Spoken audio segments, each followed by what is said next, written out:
Hello friends, welcome to Maya's Kitchen Secrets. കടലപ്പരിപ്പ് main ingredient ആയുള്ള അമ്മിയാർ അട ദോശയാണ് ഇന്ന് ഞാൻ ഉണ്ടാക്കുന്നത്.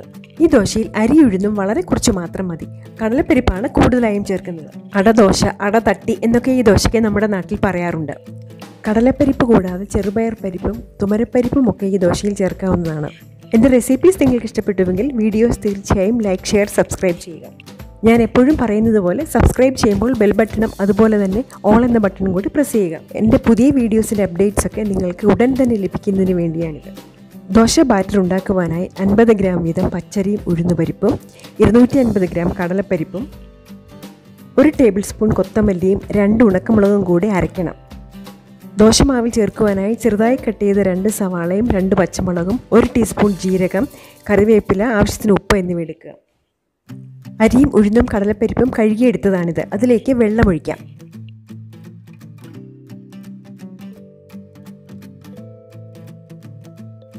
കൊത്തമല്ലിയും വറ്റൽമുളകും ഇതിലേക്ക് ചേർത്ത് അരമണിക്കൂറെങ്കിലും വച്ചിട്ട് വേണം അരയ്ക്കുവാൻ.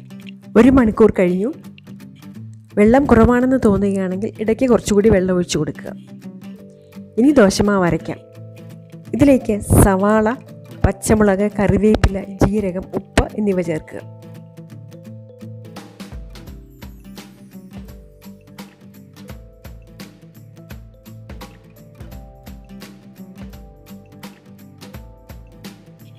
തയ്യാറാക്കിയ ദോശമാവിൽ ഒട്ടും വെള്ളമൊഴിക്കാതെ ആദ്യം ദോശ ഉണ്ടാക്കാം. ചൂടായ പാനിൽ എണ്ണ പുരട്ടി ദോശമാവ് ഒഴിച്ച് പരത്തുക. തിരിച്ചു മറിച്ചുവിട്ട് ചുട്ടെടുക്കുക. ദോശയുടെ പുറത്ത് എണ്ണയോ നെയ്യോ തൂകാം. ഹെൽത്ത് കോൺഷ്യസ് ആയവർക്ക് ഇത് ഒഴിവാക്കുകയുമാവാം. പരിപ്പൊക്കെ ചേർത്തിട്ടുള്ളത് കൊണ്ട് കുറച്ച് ബ്രൗൺ നിറമാകുന്നത് വരെ കുക്ക് ചെയ്യുക. അതാണ് കൂടുതൽ രുചി.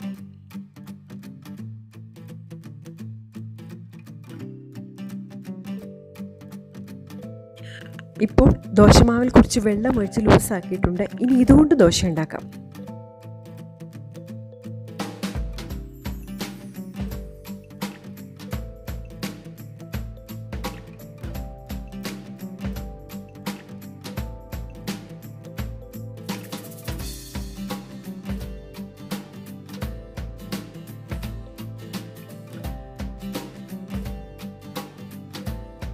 ദോശമാവിൽ ഒട്ടും വെള്ളം ചേർക്കാതെയും വെള്ളം ചേർത്തും അടദോശ ഉണ്ടാക്കാവുന്നതാണ്.